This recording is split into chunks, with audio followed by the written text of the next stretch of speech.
আসসালামু আলাইকুম everyone, welcome back to my channel Dolly's kitchen. Dolly's কিচেনে আপনাদের সবাইকে স্বাগতম। আজকে আবারও হাজির হলাম নতুন একটি রেসিপি নিয়ে। আমি আজ খুব সহজ পদ্ধতিতে ইলিশ মাছ ভুনা করে দেখাবো আর আপনাদের সাথে শেয়ার করব। দেখা যাক আমি কিভাবে ইলিশ মাছ ভুনা তৈরি করব। আমি এখানে 4 পিস ইলিশ মাছ নিয়েছি আর মাছটা ভালোভাবে ধুয়ে পরিষ্কার করে তারপর ভালোভাবে একটু হলুদ মরিচ দিয়ে ভেজে নিয়েছি। আর আমি ইলিশ মাছের সাথে ইলিশ মাছের ডিমগুলো নিয়ে নিয়েছি। এখন আমি মাছ আর ডিম সহ ইলিশ মাছ ভুনা করে দেখাবো। দেখা যাক আমি কিভাবে ইলিশ মাছ ভুনা করব। আমি একটি চুলায় কড়াই বসিয়ে দিব আর চুলায় পরিমাণ মতো তেল দিয়ে দিব। আর যেহেতু আমি ইলিশ মাছটা ভুনা করব সেজন্য আমি 1 কাপ পরিমাণ পেঁয়াজ কুচি দিয়ে দিব। এখন আমি পেঁয়াজটাকে একটু নেড়ে চেড়ে দিব আর পেঁয়াজটাকে আমি বাদামি কালার করে নিব।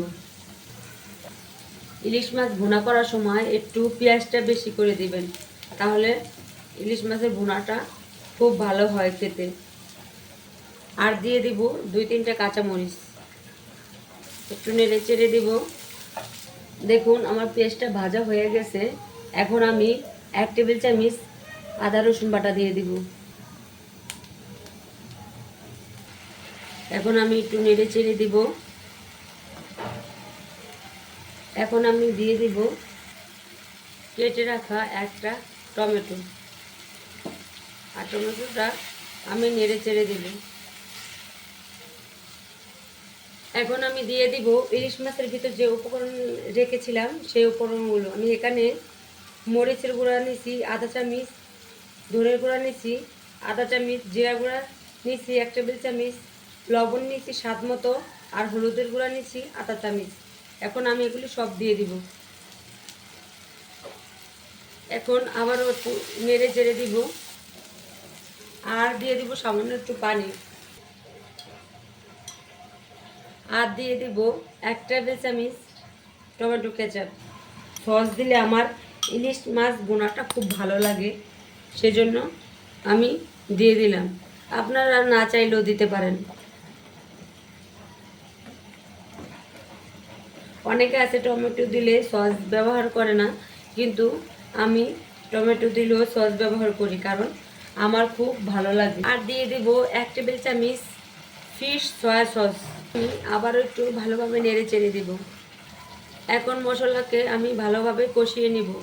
যতক্ষণ পর্যন্ত তেলটা বের হয়ে যাচ্ছে ততক্ষণ পর্যন্ত আমি মশলাটাকে কষিয়ে নিব।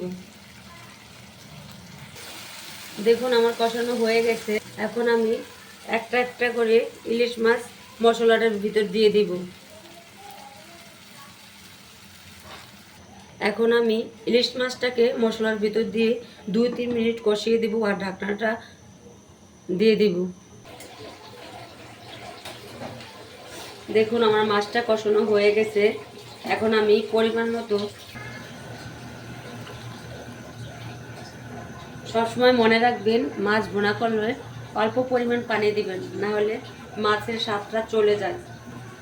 এখন আমি মাছটাকে 5 মিনিট রান্না করে নেব আর একটা ঢাকনা দিয়ে ঢেকে দিব।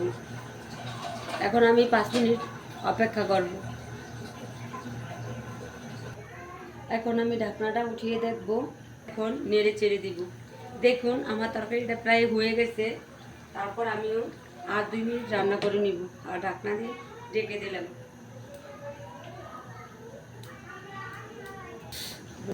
এখন আবারও আমি ঢাকনা উঠিয়ে দেখব। দেখুন আমার তরকারিটা হয়ে গেছে। এখন আমি তরকারির জালটা নিভিয়ে দিব আর চুলার থেকে নামিয়ে ফেলব। দেখুন আমার তরকারিটা হয়ে গেছে, আমি সার্ভ করে নিছি। আর দেখুন আমার তরকারিটা কতটা পারফেক্ট হয়েছে। যদি ইলিশ মাছের রেসিপিটা আপনাদের কাছে ভালো লেগে থাকে তাহলে অবশ্যই বাসায় বসে আমার মতো এরকমভাবে ট্রাই করে দেখবেন আর আমার চ্যানেলটাকে সাবস্ক্রাইব করে দিবেন। এখন বিদায় নিচ্ছি। সবাই ভালো থাকবেন। আল্লাহ হাফেজ।